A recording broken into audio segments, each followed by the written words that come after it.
Ahora, ¿cómo podemos enfocar este proceso que venimos desarrollando desde la visión bayesiana? La realidad es que podemos considerar las observaciones poissonianas, es decir, nuestra muestra con estos sucesos buscados que son raros o poco frecuentes, y vamos a utilizar la distribución gamma como prior. Cuando interactúen y se aplique el teorema de Bayes, vamos a obtener una distribución gamma posterior sobre la cual vamos a realizar inferencias. Es decir, que como en otras situaciones, vamos a tener una distribución prior y una distribución posterior. En este caso va a ser una distribución gamma prior o anterior a la evidencia, que cuando interactúe con la muestra que tiene estas observaciones poissonianas, va a terminar dando una distribución gamma posterior o postdata. La distribución gamma prior puede ser de tipo no informativa, que se considera también como uniforme, donde todos los parámetros son equiprobables, o esta distribución gamma prior puede tener contenida cierta información. Cuando esa información es pequeña, breve, se considera laxa, es decir, hay un aporte muy pequeño de información.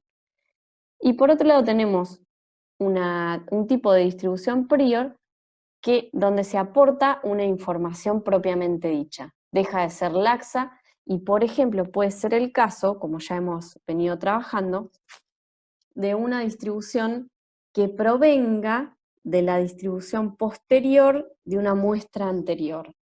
Es decir, si tenemos dos muestras, la prior para la segunda muestra va a ser la distribución posterior de la primera. Y esa es una distribución gamma prior informativa propiamente dicha. Los parámetros que definen la distribución prior ya los conocíamos del video anterior, que les mencioné que eran alfa y beta. Para el caso de una prior que es de tipo no informativa o uniforme, alfa va a ser igual a 1 y beta va a ser igual a 0. Si estamos en presencia de una prior laxa, por ejemplo, va a ser alfa igual a 1 y beta igual a 0,1. Ahora, si estamos en una situación de prior informativa propiamente dicho, alfa y beta van a ser mayores a la unidad. Por ejemplo, en este caso les presento una prior informativa, gamma prior informativa, con parámetros alfa igual a 3 y beta igual a 8. Si los vemos en un gráfico, podremos identificar que la línea que le da la misma probabilidad a todos los parámetros, que se ve en color anaranjado, es una prior no informativa. Si observamos la distribución que tiene forma de jiba o de J invertida, en color verde, vemos una prior laxa. Y en el caso de la curva que se observa simétrica en color rosado, estamos en presencia de una gamma prior informativa con parámetros alfa 3 y beta 8. ¿Cómo podemos concebir estos parámetros cuando estamos en presencia o cuando hemos obtenido una distribución gamma posterior? Estos parámetros se van a llamar diferente. Alfa va a ser prima y beta también va a ser prima. Alfa prima y beta prima.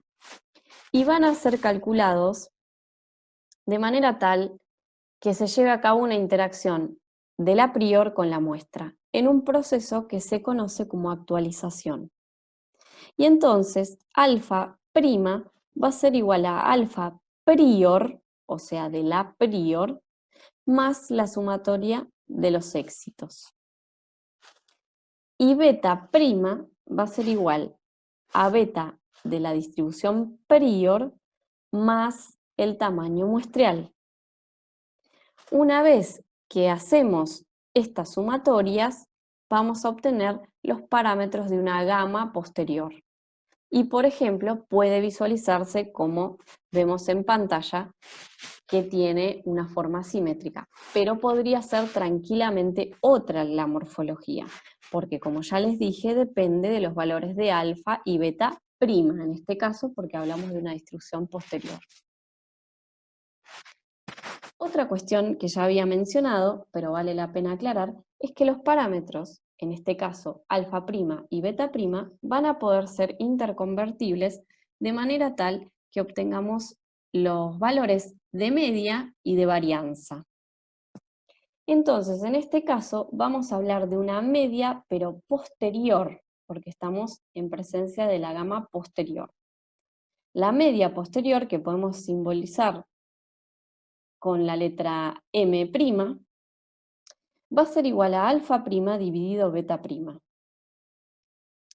Y, recordando de antes cómo era el cálculo de la varianza posterior va a ser igual a alfa' dividido beta' al cuadrado. Si a esto le aplicamos la raíz cuadrada, vamos a obtener el desvío estándar posterior, que es la fórmula que vemos en el último recuadro. Con estos valores de alfa' y beta', es decir, con la distribución gamma posterior, se va a poder calcular el intervalo de credibilidad bayesiana para la distribución gamma. Y este intervalo consiste en los límites de los valores que puede tomar el parámetro lambda según la evidencia de la muestra. Se infiere o se razona a partir de estos límites o de estos valores que me dicen en más y en menos cuánto se está moviendo esta evidencia. Y en función de estos valores, de estos límites, es que vamos a poder rechazar o no rechazar ciertos valores. Lo que quede incluido no se rechazará y lo que quede por fuera de ese intervalo será rechazado probabilísticamente.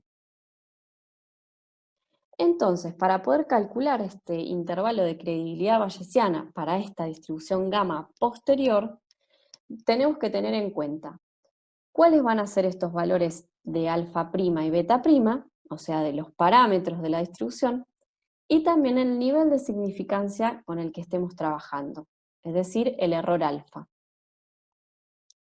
Y otra cuestión es que antes de calcular estos límites que pertenecen al intervalo de credibilidad, tenemos que entender que ese intervalo va a ser unilateral o bilateral, pero en función de un paso previo, que es plantear cómo va a ser el contraste de hipótesis.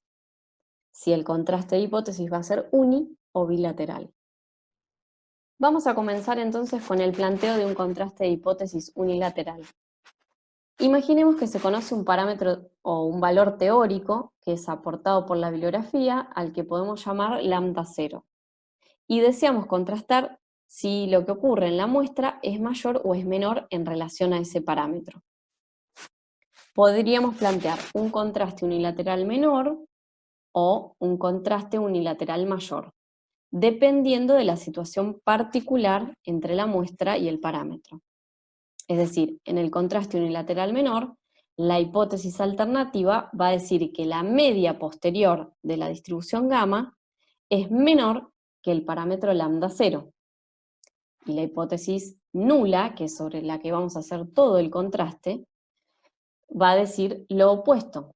Es decir, que la media posterior va a ser igual o mayor que lambda 0. En el caso de un contraste unilateral mayor, la hipótesis de trabajo, es decir, la alternativa, va a plantear que la media posterior de esta distribución gamma es mayor que lambda 0. Y en contraposición, la hipótesis nula, nuevamente recuerdo que es sobre la que se contrasta, y se rechaza o no se rechaza, plantea que la media posterior va a ser igual o menor que lambda 0.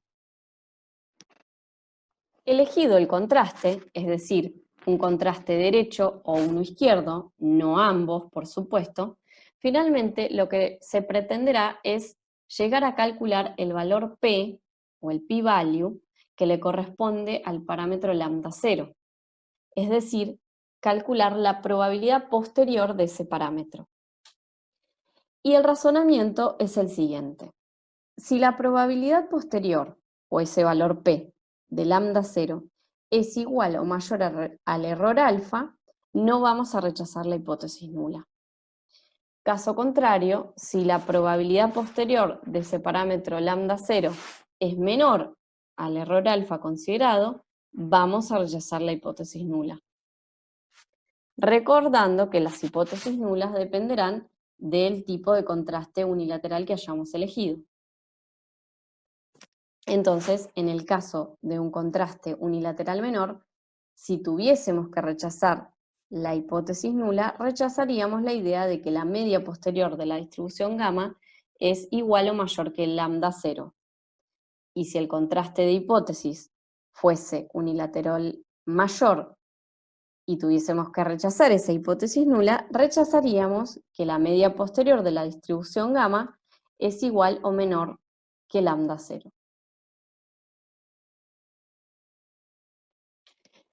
Hay algunas situaciones donde solamente queremos contrastar si la muestra que tenemos cambió o cambia o se modifica en relación a un cierto valor teórico que volvemos a llamar como lambda 0. Es decir, no nos interesa lo mayor o lo menor, sino que haya un cambio.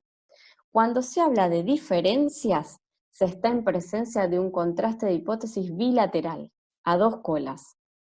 Y entonces, ¿cómo se plantean las ideas bilaterales o las hipótesis bilaterales?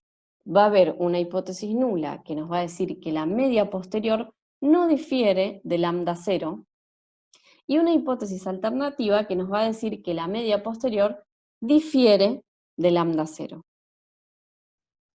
En este caso, no se calculará un valor P o una probabilidad posterior, sino que se calculará el intervalo de credibilidad bayesiano bilateral y se observará si el parámetro lambda 0 queda o no incluido en ese intervalo de credibilidad bayesiano.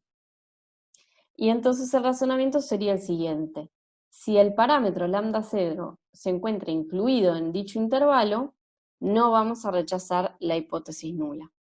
Caso contrario, si lambda 0 se encuentra por fuera del intervalo, rechazaremos la hipótesis nula.